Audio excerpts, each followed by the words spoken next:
Olá, sejam todos muito bem-vindos, todas muito bem-vindas a mais um programa Alesp em Pauta. O tema de hoje é a importância do brincar. Exatamente isso porque por meio da lei número 17.539 de 2022 foi instituída a semana que faz com que as pessoas reflitam sobre essa importância, não só no crescimento e desenvolvimento das crianças, jovens e, por que não, dos adultos, né? Para isso tenho duas convidadas comigo hoje aqui nos estúdios, Tatiane Veloso, neuropsicopedagoga, e também Patrícia Camargo, especialista em educação e desenvolvimento infantil. Sejam muito bem-vindas. Obrigada. Muito prazer estar aqui. Obrigada pelo convite. Nós Obrigada, é que agradecemos. É um prazer. Tatiane, começa falando pra gente, né? O que é, afinal, esse brincar? Tem tantas formas de brincar, né? Que vai desde as lúdicas até algumas piadas, descontrações. Todo mundo acha que o brincar é uma coisa que apenas crianças podem fazer, ou jovens. Não, Sim. É saudável entre os adultos também. É saudável em qualquer idade, né? Nós comentamos muito da importância do brincar na primeira infância, que ela é muito significativa para as crianças, né, até 7 anos, porque eles desenvolvem questões muito importantes, como a socialização, a questão motora, né? O brincar, numa forma geral, traz um conhecimento de mundo muito importante para as crianças. É aonde eles desenvolvem a linguagem verbal, a linguagem não verbal, que eles se manifestam através dessas construções que eles estão se apropriando na questão do brincar. Nós temos 2 tipos de brincar, né, Patrícia?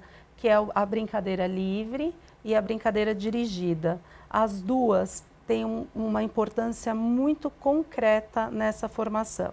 E a gente fala de primeira infância, mas como você mesmo disse, o brincar faz parte da vida. Então, as crianças da primeira infância é fundamental, mas também temos os jogos de raciocínio, principalmente no ensino fundamental 1, a questão dos pais brincarem com os filhos também, que traz a questão da proximidade, eles acabam participando, conhecendo melhor os filhos através das brincadeiras, então eu acho que é essa a importância, né?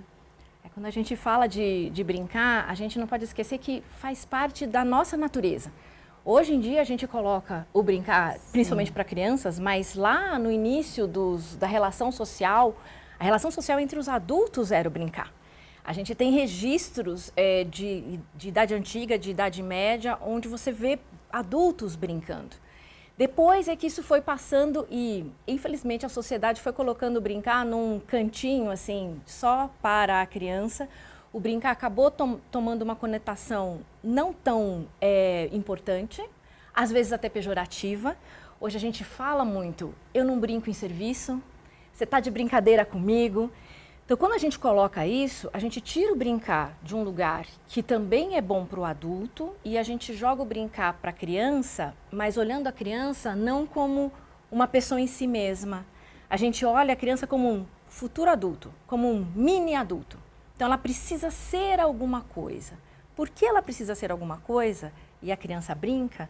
Então, brincar acabou virando uma diversão, um lazer. Uma coisa que não vale tanto a pena, a gente deixa ali com a criança mesmo, né? E a gente veio, ao longo do tempo, perdendo essa importância que o brincar tem, tanto para a criança e para o adulto também, e para essa relação. Quando a Tatiana fala da relação, é muito importante. A gente costuma dizer que quando o adulto brinca, a criança precisa não só ter um adulto como, a gente fala, o adulto checklist. Já tomou banho? Já fez a lição? Já não sei o quê? Mas desenvolver esse prazer da companhia. Quando lá na infância você desenvolve esse prazer da companhia, com certeza quando essa criança virar um adolescente e virar um jovem, ela vai manter esse prazer da sua companhia como adulto. E é nessa brincadeira que os pais também conseguem manter o vínculo, um vínculo saudável, construir um futuro com eles. E é o que ela falou, você cria aquela relação próxima, né? Então, eles não vão perder o brincar desde a infância e os pais acompanhando até a fase adulta, cria um vínculo afetivo muito grande, onde você conhece o seu filho e o seu filho também te conhece. Exatamente. Né? E aí vamos falar um pouco também sobre a importância do brincar, né, ou da diversão para o desenvolvimento cognitivo. Vamos começar por essas crianças, né? A gente fala do desenvolvimento cognitivo, por quê? Porque os jogos, eles fazem parte dessa formação pedagógica, dessa formação acadêmica. Então, hoje, quando a gente pensa numa sala de aula, por exemplo, estou falando mais em Fundamental 1, né? Tirando um pouco essa primeira infância, das crianças entre 7 e 11, 12 anos. Então, o que a gente percebe? Que aquele modelo de aula de antigamente, que o professor senta e trabalha só a parte pedagógica, lousa, cópia, a gente percebe que essa formação vem perdendo a importância. Por quê? Porque o cognitivo da criança funciona muito na questão prática, né? Então, para eles é muito mais fácil aprender vivenciando a situação. Então, quando você sai, por exemplo, do ambiente de sala de aula e vai para um espaço aberto, trabalhar um jogo de raciocínio lógico, por exemplo, a forma com que ele concretiza esse aprendizado é muito maior do que você estando na sala de aula, lousa, papel e cópia. Então, para esse desenvolvimento cognitivo, é fundamental que a criança vivencie a parte prática, o lúdico na aprendizagem, porque para ela é o caminho mais fácil do entendimento, da assimilação do que a criança está aprendendo. E quando a gente fala da criança na primeira infância, então, desde o nascimento, às vezes a gente esquece que o bebê já nasce aprendendo. A função cognitiva dele começa até antes dele nascer. Mas quando a gente fala do nascimento até os 6 anos de idade, a gente antigamente entendia a criança como uma tábua rasa. Depois a gente passa a entender a criança como uma esponja. Tudo que eu faço ela absorve. E não é assim. Hoje a gente entende a criança como um cientista. Então ela precisa dessa descoberta, ela precisa desse espaço de interagir com o mundo, interagir com o outro, interagir com ela mesma para o desenvolvimento cognitivo. E isso acontece por meio da brincadeira. Além disso, hoje a criança, ela aprende, a criança não, todos nós, a gente aprende num formato de rede. O que eu quero dizer com isso? Ao mesmo tempo que eu estou aqui hoje e eu estou aprendendo, por exemplo, eu estou olhando para você, então eu estou aprendendo como você é, eu estou escutando, eu também tenho a sensação tátil, tudo isso acontece ao mesmo tempo. E quando a gente permite que a criança brinque, é um momento em que ela consegue aprender em rede, de tudo junto, e isso é muito importante para o desenvolvimento cognitivo dela. E a troca de experiências, né? Nesses momentos, eles têm uma troca muito rica, que desenvolve toda essa questão cognitiva, né? Hoje em dia se fala muito aí dessa brincadeira presente nas crianças, desde recém-nascidos, por exemplo, né, experimentando essas brincadeiras, essas texturas e etc. Ou seja, tem idade para começar? Não tem idade para começar e não tem idade para acabar. E a gente precisa, às vezes, entender o brincar como não só o brinquedo. Então, às vezes, a gente tem essa coisa, eu vou dar para o meu bebê um brinquedo ou alguma atividade sensorial. É importante? É fundamental. Mas a gente também precisa perceber que o brincar, ele naturalmente acontece na vida da criança desde que ela nasce. E se a gente não tosar, porque o que acontece é que a gente vai tosando o brincar conforme a gente vai crescendo. Não pode pegar, não pode subir, não pode entrar naquele lugar, não pode experimentar. E aí o brincar vai ficando restrito. Se a gente não faz isso, o brincar pode ser simplesmente o bebê com os seus dedos. Na hora que ele está olhando os dedos, na hora que ele está mexendo, na hora que ele está escutando um som de chave, pode ser. Então não precisa necessariamente nem ter um brinquedo. A gente costuma dizer que brincar precisa de 3 coisas. Espaço, e aí um espaço seguro, para que a criança possa ser livre para explorar e brincar da forma como ela quiser. Tempo, porque brincar precisa ter tempo. É super difícil a gente falar, olha, você tem 5 minutos para brincar e depois a gente vai precisar fazer outra coisa. O brincar precisa desse tempo para acontecer. E objeto. E objeto pode ser um brinquedo, pode ser uma caixa de papelão e pode ser o próprio corpo e pode ser a própria imaginação. Então, não tem idade para brincar. A criatividade no brincar é muito importante, porque ali eles se manifestam, eles se mostram como realmente eles são. Então, essas 3 questões que a Patrícia pontuou, do espaço e do tempo e da segurança daquele ambiente, essas 3 questões proporcionam um desenvolvimento significativo para qualquer faixa etária, né? E é o estímulo que faz com que a criança se descubra ali naquele ambiente e tenha um conhecimento de mundo, usando a sua criatividade, usando os objetos, enfim, tendo ou não o seu próprio corpo, a imitação, né? Então, isso tudo faz parte de toda uma construção cognitiva eficiente, eficaz. Exatamente. E a gente fala do adulto, né? Você falou, eu falei, não tem idade para parar de brincar. Tem uma coisa que se chama atitude brincante, que é um pouco o que a gente sente quando a gente brinca. Então, aquela alegria, aquele prazer, aquele relaxamento que vem do brincar, quando a gente passa para o adulto e você vê um adulto, por exemplo, que está fazendo um hobby que ele goste, que ele está, às vezes, jogando um jogo de tabuleiro entre amigos, que ele está... tem gente que faz fotografia, tem gente que costura, tem gente que faz... Enfim, essas atividades que nos dão esse prazer, que nos proporcionam esse alívio do estresse do dia a dia, também é brincar. Tem gente que canta, tem gente que dança, e a gente brinca desse jeito como adulto. São atividades lúdicas, né? Que aliviam o estresse do dia a dia, falando dos adultos, né? Vocês falaram sobre esse brincar livremente, sobre o tempo do brincar não ter tempo, na verdade, né?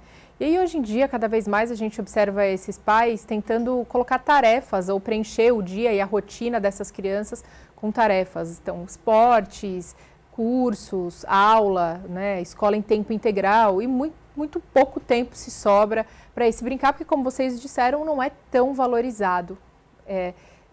Vocês acham que está havendo uma mudança ou precisa haver uma mudança nessa forma de visão dos pais atuais? Precisa.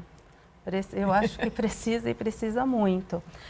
Nós estávamos conversando nos bastidores antes de entrar no programa e estávamos falando justamente isso. A Patrícia vinha me colocando que o brincar, você não precisa sentar e começar a brincar, né, Patrícia?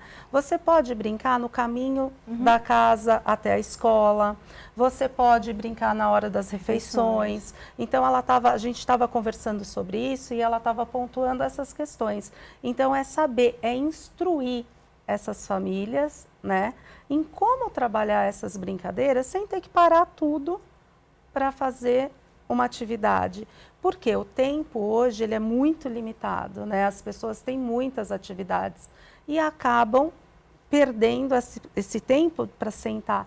Mas a gente pode fazer isso de diversas formas. E a escola tem um papel muito importante nisso. Por quê? Porque, como você disse, a maioria das crianças hoje ficam na escola em tempo integral. Então, a escola também tem que preparar questões assim lúdicas para eles, porque eles estão lá na escola o dia inteiro, né? Então, assim, a gente pensa que as atividades acadêmicas são muitas e muitas vezes muito significativas e pesadas. Então, a escola também tem que se preparar para esses momentos. É o que eu tinha dito anteriormente, um jogo, né, que tenha um objetivo. Nós temos 2 tipos de brincadeira, a brincadeira livre e a brincadeira dirigida. Então, na escola, os profissionais podem se preparar para essa brincadeira dirigida, trazendo para a criança essa forma lúdica, né? Então... Aí eu vou fazer o contrário, porque eu sou polêmica nesse momento. Às vezes eu falo assim, o lúdico se tornou uma coisa tão comercial que me incomoda um pouco quando a gente fala do lúdico. E não o seu lúdico, e eu entendo, mas porque o que aconteceu? Por que a gente não enxerga a criança como um ser em si mesmo, mas como alguém que ainda vai ser? A gente acabou tirando da criança o direito primeiro dela, que é de brincar pelo brincar. Brincar porque aquilo vai desenvolver naturalmente. E aí a gente parou de perguntar brincar.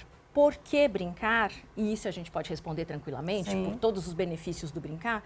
E a gente começou a usar o pra que brincar. O brincar virou um brinco para aprender, brinco para saber contar, brinco para alfabetizar, brinco para socializar. E quando a gente coloca esse brincar nessas caixinhas, E aí vira o curso lúdico de matemática para crianças. Atividades lúdicas para a criança aprender a ser um líder.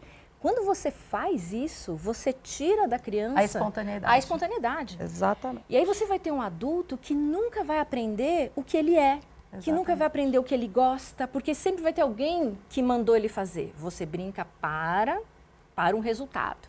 Então, assim, às vezes isso me incomoda quando a gente recebe várias atividades, a gente recebe muitas informações sobre atividades para crianças e tem sempre ali, é um curso lúdico.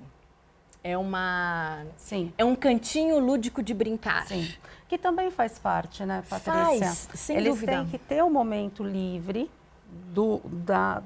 que ele pode se expressar de forma livre, sem essas caixinhas, mas eles também têm que ter, em alguns sem momentos... dúvida. Eu acho que o que a gente os fala dois brincares funcionam. Os dois brincares funcionam. Um não sobrepõe o outro. O que eu acho, até por uma questão de praticidade, é que o brincar dirigido acaba sendo mais usado, porque tem um certo, entre aspas, controle do brincar dirigido. E eu vou ter um resultado. E vamos combinar, quando você fala de os pais precisam mudar a cabeça, eu acho que sim, desde a relação com a escola. Quando chega numa reunião de pais e eu falo para esse pai que o filho brincou e o pai vira e fala assim, mas cadê a atividade? Cadê o resultado? Cadê o desenho que ele fez? Cadê? Eu forço a escola a não proporcionar um brincar livre. Então, o desbalance acontece. E o brincar livre não quer dizer um caos. Não quer dizer vamos e ficar totalmente sem controle. De jeito nenhum. O brincar livre é simplesmente você deixar a criança protagonizar o brincar. Acho que essa é a palavra. Quando a criança é protagonista daquilo que ela está fazendo, ela consegue ser ela mesma e descobrir por ela mesma quem ela é, quem são os outros e quem é o mundo. É o mundo ao redor. Quando tem sempre um adulto mandando, essa criança vai sempre esperar. E aí quando vira um adulto que não sabe fazer nada por si mesmo. Exatamente. Ele está sempre esperando alguém tomar uma decisão por ele. Exatamente. E aí, quando a gente fala atualmente desse brincar, esse brincar tem modificado, né? Você usou a palavra lúdica também, ou brinquedos, não é necessário, né, como você mesma disse, um brinquedo, um objeto em si. Mas hoje em dia tem muito a questão da tecnologia envolvida, ou do celular, ou do tablet, ou da TV, ou seja, das telas, né? Quanto que isso é um brincar? Quanto essa interação com uma tela pode corresponder a brincar? A relação com as telas é sempre tem sido uma preocupação dos pais, das famílias, das escolas, a relação das crianças com as telas. E eu acho que a gente tem que olhar a tela por dois ângulos. Existe um ângulo mais fácil, talvez seria, que é você dizer tempo de tela. Você pode... A Sociedade Brasileira de Pediatria diz que uma criança até 2 anos não deveria ter tempo nenhum de tela. Até os 6 anos, ela deveria ter no máximo 1 hora, 1h30 de tela. A partir daí, quando chega na adolescência, 3 horas de tela. Essa é a recomendação da Sociedade Brasileira de Pediatria. Acontece isso na realidade? Não, a realidade é um pouco diferente, no dia a dia de todo mundo. Então, eu acho que o tempo é um fator, mas a gente tem que começar a olhar também para o que está acontecendo com essa criança quando ela se relaciona com uma tela. A gente tem que ter um equilíbrio. E o equilíbrio acontece quando você tira a tela. Então, você tira a tela, essa criança consegue brincar? Essa criança tem oportunidade de fazer outras coisas? Nós, como adultos, conseguimos proporcionar, por exemplo, que numa mesa de restaurante, em lugar de eu dar um celular, eu posso fazer um joguinho de esconde ali com os objetos da mesa, de jogo de 7 erros com o jogo da mesa. Eu consigo levar um joguinho pequenininho de tabuleiro e interagir. Se eu consigo fazer isso e eu estou mantendo o equilíbrio, ok. Se a minha criança, quando está na tela, ela está criando, e acho que esse é o terceiro parâmetro que a gente tem. Então, o tempo pode ser um parâmetro, mas ele não é tão, talvez, realista, significativo. O que eu faço fora da tela é um parâmetro, então eu consigo que meu filho faça outras coisas além de estar na frente da tela. E quando ele está na tela, esse é outro parâmetro. É como se fosse uma dieta. O que ele está fazendo nessa tela?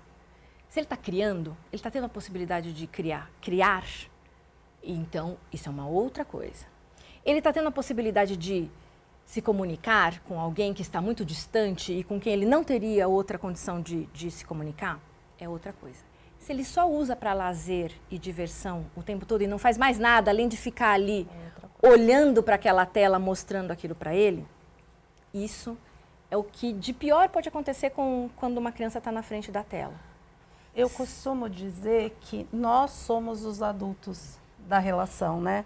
Então, nós é que temos que fazer essa observação para ver até que ponto essa questão está sendo saudável ou não.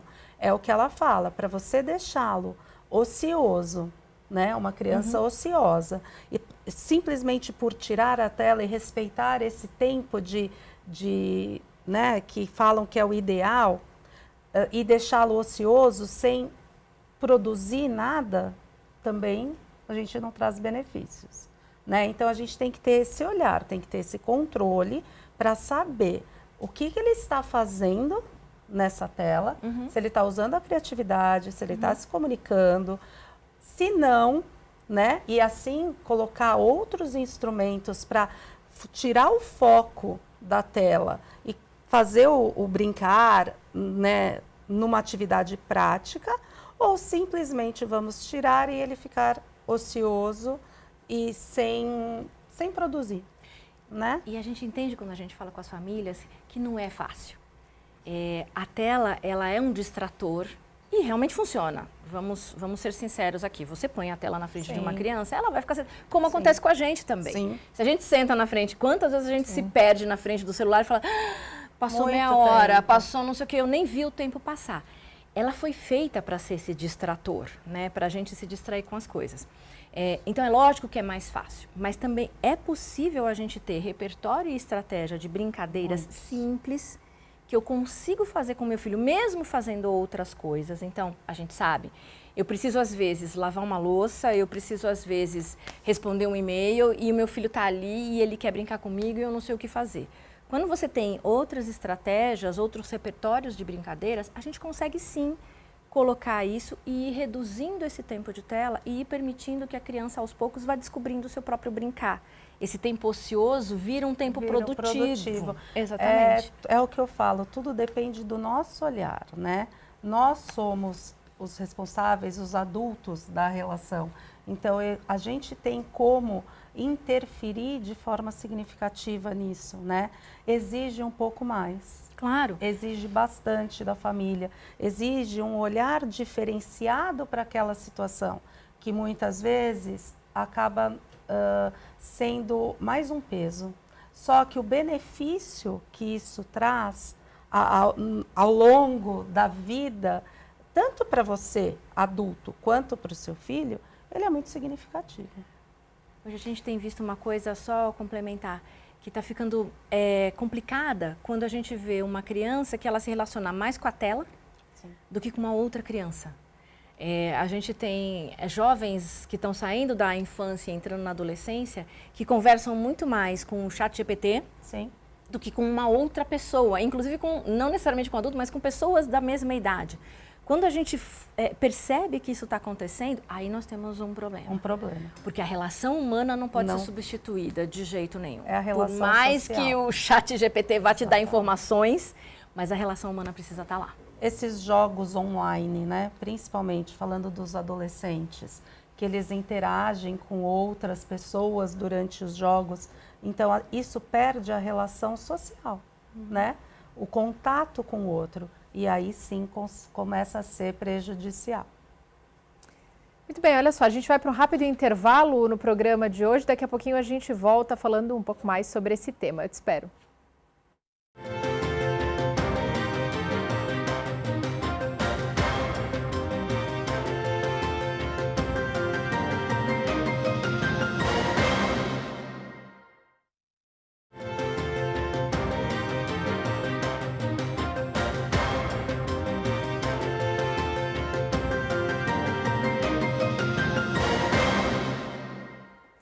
Olá, nós estamos de volta com o segundo bloco do Alesp em Pauta de hoje, falando sobre a Semana do Brincar, instituída por meio da Lei número 17.539 de 2022. Me ajudando nesse debate de hoje, tenho a neuropsicopedagoga Tatiane Veloso e também Patrícia Camargo, especialista em educação. Mais uma vez, muito obrigada por vocês estarem aqui conosco. Obrigada.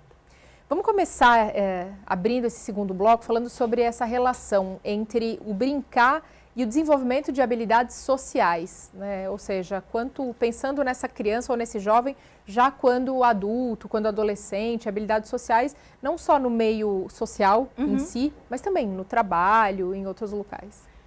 O brincar é quase como se fosse um laboratório para a vida. Então, quando você permite que essa criança brinque e brinque em situações com outras crianças, ela vai ter que lidar ali, por exemplo, com a diversidade dessas crianças. A Tatiana depois pode falar um pouco mais sobre a inclusão. Sim. Mas essa diversidade e o fato dessa criança estar ali e ter que lidar com situações do dia a dia, eu tenho que negociar o meu brinquedo, eu tenho que encontrar o brincar que encaixe todo mundo, eu tenho que aprender que talvez aquela criança do lado não queira brincar do que eu quero e a gente vai ter que chegar a um acordo. O que acontece se uma outra criança chora no meio da brincadeira? Todas essas situações sociais, quando a gente permite que a criança resolva, e o brincar é esse mar de boas situações que a gente encontra de uma forma segura. A gente não está falando de uma sociedade de adultos, a gente está falando do brincar onde tudo consegue se resolver depois, né, de uma boa brincadeira. Então isso contribui muito para que a criança exercite esse contato social, para que quando seja um adulto eu consiga conversar com você, negociar com você, entender que você é diferente de mim, respeitar as diferenças de todo mundo, quando eu estou trabalhando em equipe, quando eu preciso desenvolver um projeto, ou quando eu estou com meu vizinho, por exemplo. Essa diversidade, ela é muito significativa, porque você lida com o outro de diferentes culturas, de diferentes situações, socioemocionais inclusive. Então, nessa questão do brincar, nós temos também a questão da frustração.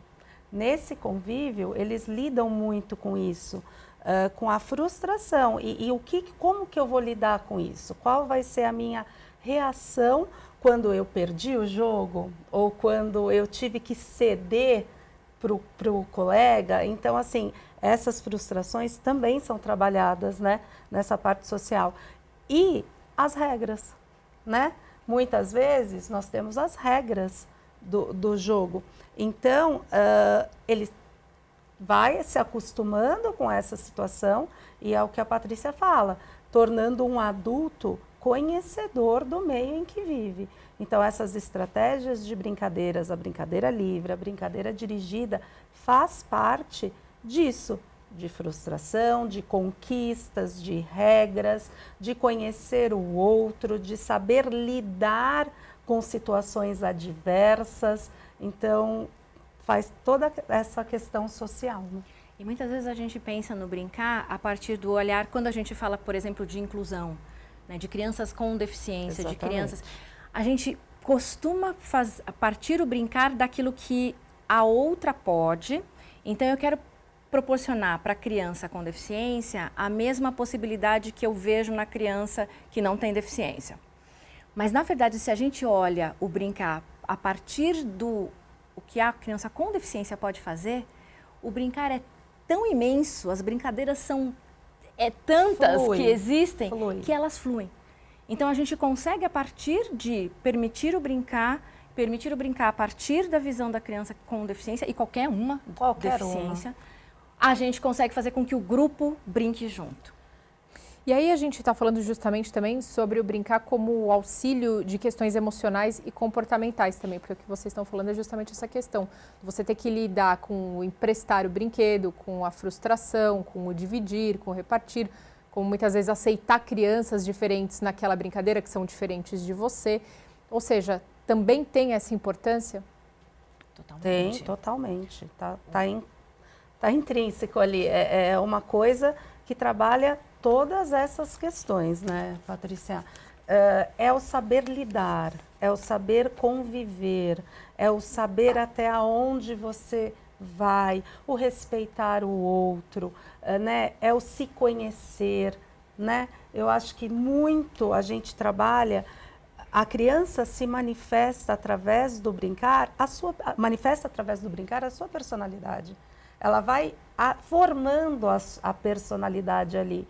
Então, quando a gente fala principalmente em inclusão, né, conviver com o diferente, faz parte do crescimento para a vida, né? Então, tudo isso a gente percebe que nós estamos trabalhando no brincar, que é o fundamental, o brincar livre, o brincar dirigido. Então, tem todas essas questões que nós levamos para a vida adulta.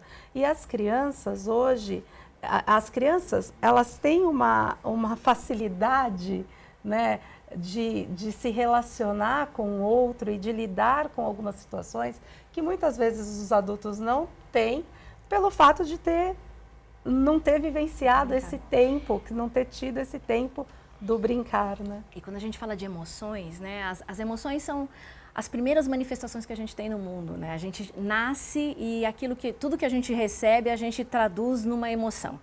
Seja uma tristeza, uma alegria, sim, enfim, o medo, a gente tem essa emoção.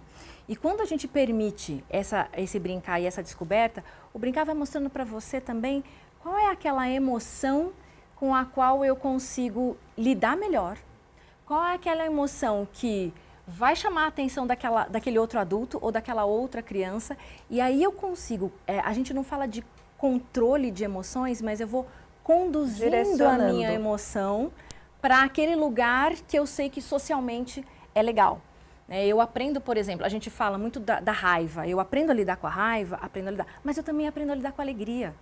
Porque se eu tenho uma explosão de alegria que vai além, eu posso machucar o outro, que de repente não teve a mesma oportunidade que eu tive num jogo, por exemplo, e eu ganhei e eu tô tão eufórico. E qual a consequência disso? Exatamente. Né? E aí na brincadeira eu consigo mediar isso e falar, tá bom, eu posso ficar alegre, mas eu não posso ultrapassar a minha alegria a ponto de deixar o outro triste. Exatamente. É uma linha, né, muito tênue que a gente faz e que as crianças mesmo entendem essa linha até onde eu posso ir, né?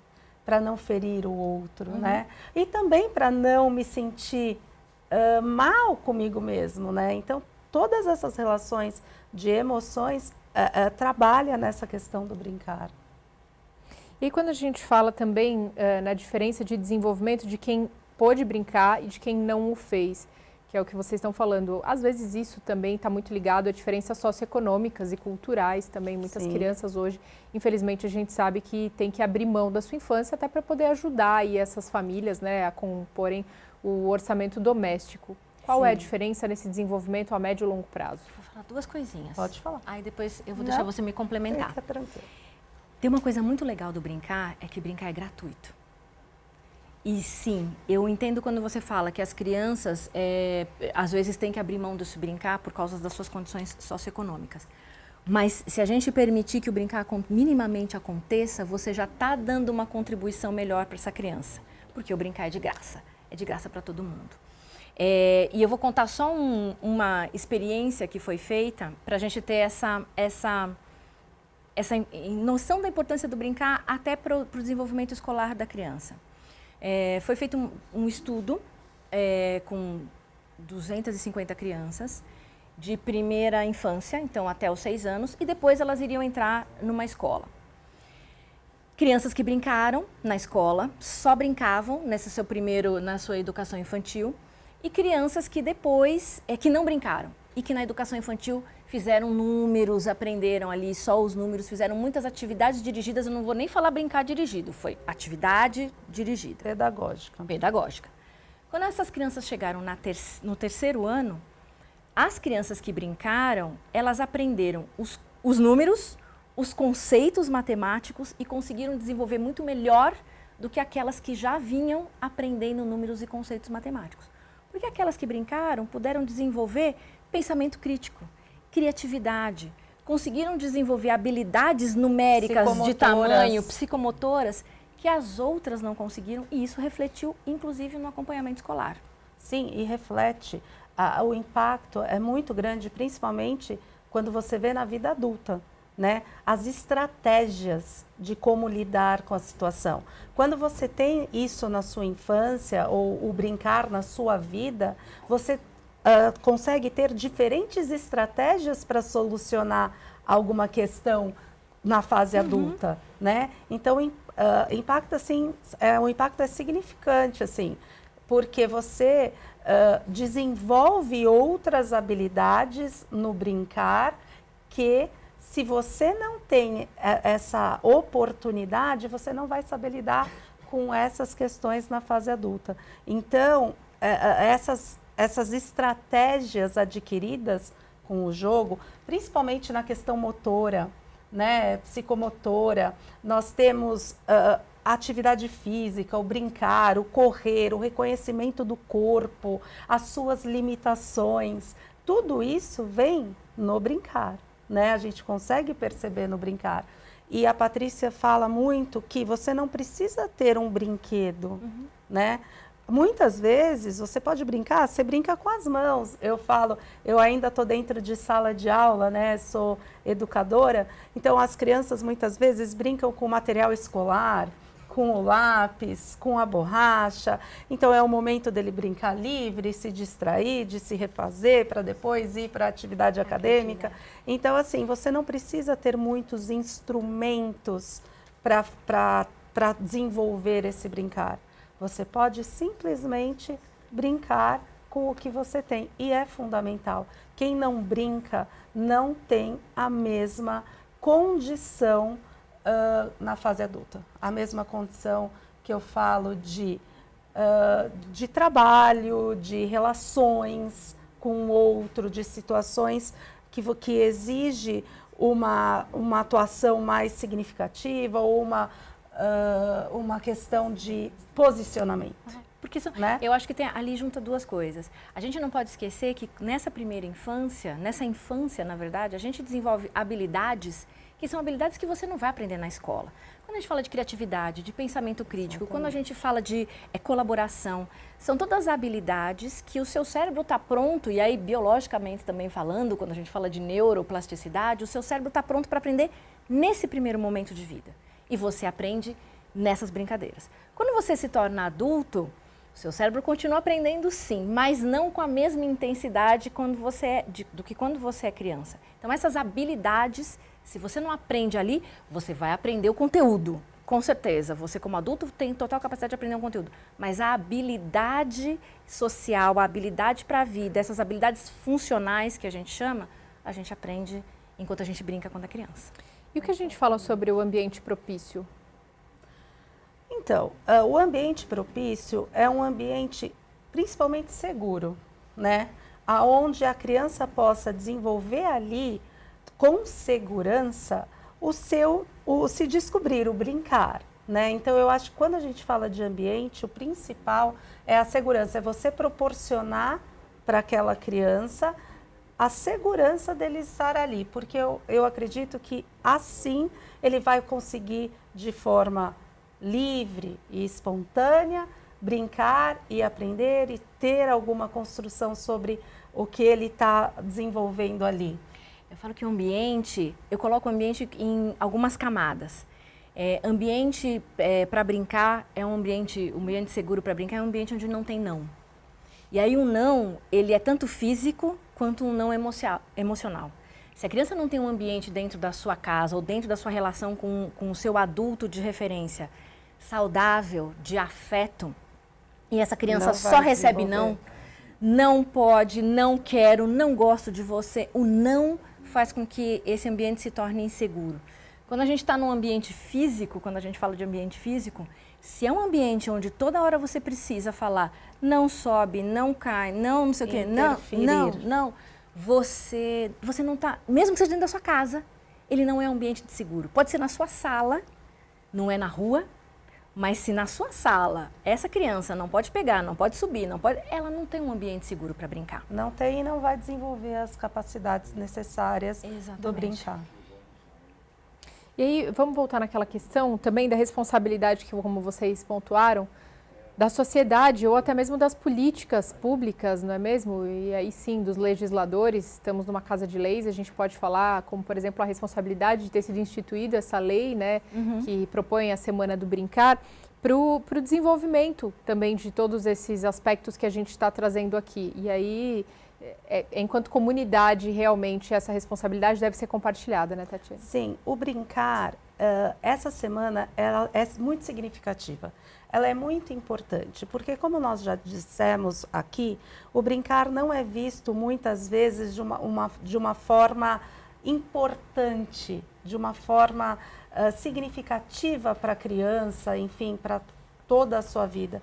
E assim, eu acabo até ficando chateada em ter que ter essa semana específica para as pessoas poderem entender o quão é fundamental o brincar, né? Isso já devia estar dentro da nossa sociedade, isso já deveria fazer parte da nossa rotina, né? Do desenvolvimento humano. Então, essa iniciativa, ela é muito significativa. Essa semana, essa lei. Por quê? Porque acaba, de certa forma, fazendo com que as pessoas voltem o olhar a importância disso para o desenvolvimento, né? A gente costuma dizer, existe um provérbio que diz que para você criar uma criança, você precisa de uma aldeia. E é muito pesado quando a gente joga essa responsabilidade só para a família. Ou só para a mãe, só para o pai, só para esse adulto que está com a criança. E hoje a gente também acaba jogando muita responsabilidade em cima do educador, do professor. A escola tem que dar conta de fazer com que a criança se desenvolva cognitivo, emocionalmente, enfim. Quando a gente coloca esse peso, o brincar fica muito difícil, né? É duro eu parar o que eu estou fazendo para poder brincar. Quando a gente tem uma responsabilidade de aldeia, ou seja, de sociedade, então a gente tem leis que permitam, por exemplo, que uma criança tenha uma praça onde ela pode brincar livremente e segura. Quando a gente consegue fazer com que essa criança esteja num restaurante, e daí tem a ver com a sociedade, e eu não olhe torto porque aquela família está brincando com aquela criança na mesa, em vez de dar um tablet para a criança ficar quieta. Quando a gente percebe numa sociedade que, em lugar da gente colocar uma criança no cantinho do brincar, que a gente se acostumou com isso, é uma solução que foi feita, se a gente coloca essa criança junto, participando do contexto, né? A gente viu isso na pandemia, quando as crianças apareciam nas nossas telas, porque afinal a gente estava em casa com as crianças. Por que que depois da pandemia a gente teve que parar de aparecer com os nossos filhos nas telas? As crianças não sumiram na pandemia. Então, tem um contexto social muito importante da gente fazer com que essa criança se sinta pertencente a esse mundo que ela vive e não seja só um cantinho para ela separado. O poder público tem essa capacidade, com leis, com uma Semana Mundial do Brincar, de promover esses espaços seguros, de promover essas possibilidades de brincar para as crianças quando a gente fala de ambiente seguro, um ambiente que não tenha tantos nãos. E a gente fala também sobre a importância do brincar na vida do adulto, né? A gente começou falando sobre isso, que não tem idade para começar e não tem idade para terminar ou para parar também, né? E, qual é a importância, claro, são brincadeiras e formas diferentes, vocês já citaram até aqui que hobbies podem ser considerados brincadeiras nessa vida adulta também. E qual a importância disso para combater doenças como, por exemplo, depressão, ansiedade ou até mesmo para prevenir, né? Um adulto mais leve, digamos assim. Sim, um adulto mais leve. O hobby, o fazer uma atividade que te alivie o estresse, te traz qualidade de vida, né? Então, quando a gente fala do brincar na fase adulta, é isso. É você se permitir um tempo para se descobrir, para trabalhar as suas habilidades. Porque muitas vezes o adulto está numa função que ele está naquela função, porém ele não quer, ele não é aquilo. Então ele precisa pegar e se aliviar. E aí o brincar, o hobby, alivia esse estresse, faz com que ele tenha uma qualidade de vida mais saudável, uma qualidade de vida emocional, para poder lidar com as situações em que ele está naquele contexto, né? Quando a gente fala, o oposto do brincar não é trabalho, o oposto do brincar é depressão. Porque quando você não tem essa atitude brincante na sua vida, você não olha para a vida com esse olhar mais leve, mais brincante, você acaba mesmo entrando num caminho de depressão, e de tristeza. Sim. E a gente, às vezes, precisa parar de ter o preconceito com a palavra brincar, com a palavra brincadeira, né? A gente troca por dinâmica quando a gente vira adulto, né? Há jogos, dinâmicas, que no fundo, são todos na raiz do brincar. Então, quando eu me permito simplesmente parar e fazer alguma coisa que eu gosto, é o suficiente. se você se permitir brincar com o seu filho, você vai sentir esse alívio, esse não estresse, né, na sua vida, essa alegria que faz parte. Porque a partir do momento que você entra, você para de realizar essas atividades que te trazem prazer, você entra num caminho de depressão e é muito difícil você conseguir sair. Então, quando você começa a perceber se tem um sinalzinho ali de que as coisas não estão caminhando tão bem, que você não está tendo esse momento de extravasar, de brincar, de aproveitar o seu contexto familiar, né, os seus filhos, se você está lidando com as questões profissionais de forma mais pesada, é o momento de parar e colocar dentro da sua vida, dentro da sua rotina, o brincar. E é possível. O hobby, né? muito possível. É possível colocar na rotina ou brincar. É possível você acordar de manhã e cantar enquanto você está fazendo alguma coisa. É possível você separar, ouvir música, indo para o trabalho. É possível você fazer batucada enquanto você está no carro. É possível você fazer uma brincadeira de mão quando você está no transporte público com o seu filho. É possível você jogar um stop com os amigos, né? Que alguns lugares conhecem como a dedonha, o jogo. Exatamente. São coisas muito simples que você consegue colocar na sua rotina sem perceber. Esporte. Esporte. O esporte. O esporte é fundamental para aliviar esse estresse e colocar dentro do esporte, dentro desse hobby de esporte, você está brincando e você está exercendo aquilo e está te aliviando para que não entre num caso mais sério, num caso patológico. Muito bem, eu gostaria que vocês finalizassem deixando uma mensagem, né, também para a gente nessa semana do brincar. Por favor, Tatiane. A mensagem que eu deixo é não percam a oportunidade dentro da sua família, dos seus filhos, na sua vida adulta, mesmo que você não tenha, né, crianças em volta, de vivenciar a brincadeira. Ela é uma maneira de aliviar o seu estresse, é uma maneira de construção de vínculos, de estimular a sua imaginação. Então, aproveitem, né? Aproveitem para brincar, aproveitem para desenvolver as suas habilidades, a criar vínculos com seus filhos e que tenham uma vida saudável através do brincar. Patrícia. Eu acho que o que eu diria de mensagem é para as pessoas não terem medo de brincar e não terem preconceito com brincar. O brincar, ele tem todas essas contribuições para a nossa vida, desde as nossas crianças até a nossa vida adulta. E se você puder aproveitar os momentos que você tem para proporcionar o brincar para o seu filho, você pode ter certeza que você vai estar fazendo o melhor que você pode para ele. Muito bem, Patrícia, Tatiane, gostaria de agradecer demais a presença de vocês no programa de hoje. Agradecendo também a sua presença que esteve conosco aqui, seja pela TV ou pela internet. A gente se vê ao longo da programação.